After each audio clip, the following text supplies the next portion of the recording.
அண்மை செய்தி. சைபர் குற்றவாளிகளுக்கு எதிராக தமிழக அரசு குண்டர் சட்டத்தை பயன்படுத்துவது சரியான நடைமுறை என உச்சநீதிமன்றம் பாராட்டியுள்ளது.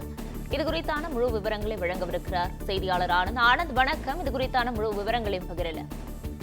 வணக்கம். சைபர் குற்றங்களுக்கு எதிராக தமிழ்நாடு அரசு குண்டர் சட்டத்தின் கீழ் பயன்படுத்தும் நடைமுறை என்பது பாராட்டுக்கு உரியது என உச்சநீதிமன்றம் தனது கருத்தை பதிவு செய்திருக்கிறது. தேனி மாவட்டத்தைச் சேர்ந்த பானுமதி என்பவர் ஒரு புகார் ஒன்றை தேனி மாவட்ட சைபர் கிரைம் காவல் நிலையத்தில் அளித்திருந்தார். அதில் தன்னிடம் 84,50,000 ரூபாய் மோசடி செய்த டெல்லியைச் சேர்ந்த அபிஜித் சிங் மீது நடவடிக்கை எடுக்க வேண்டும் என கோரி கடந்த ஆண்டு ஜூலை மாதம் புகார் அளித்திருந்தார்.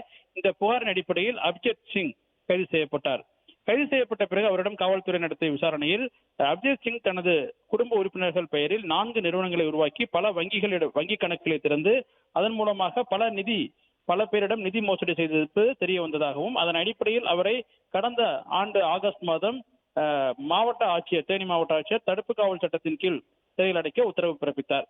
இந்த தடுப்பு காவல் சட்டத்தை எதிர்த்து அவருடைய தந்தை சென்னை உயர்நீதிமன்ற மதுரை கிளையில் தொடர்ந்து ஆட்கொணர் மனுவை விசாரித்த உயர்நீதிமன்ற மதுரை கிளை இவருடைய மனுவை தள்ளுபடி செய்து உத்தரவிட்டது.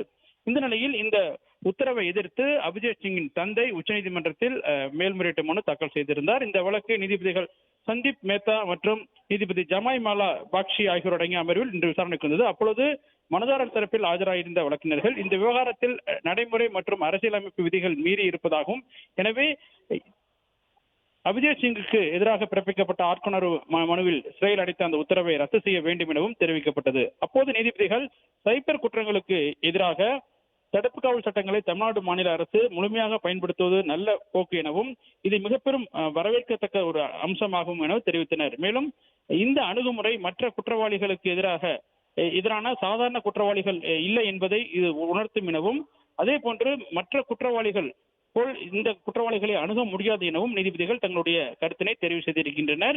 மேலும் இந்த வழக்கில் போதுமான கால அவகாசம் வழங்காமல் சென்னை உயர்நீதிமன்றம் மனுவை தள்ளுபடி செய்திருப்பதாக மனுதாரர் தரப்பில் கூறிய குற்றச்சாட்டுகளை தொடர்பாக உரிய பதிலளிக்க காவல்துறைக்கு உத்தரவிட்ட நீதிபதிகள் வழக்கினுடைய விசாரணை நாளை மறுதினத்திற்கு தள்ளி வைத்துள்ளனர்.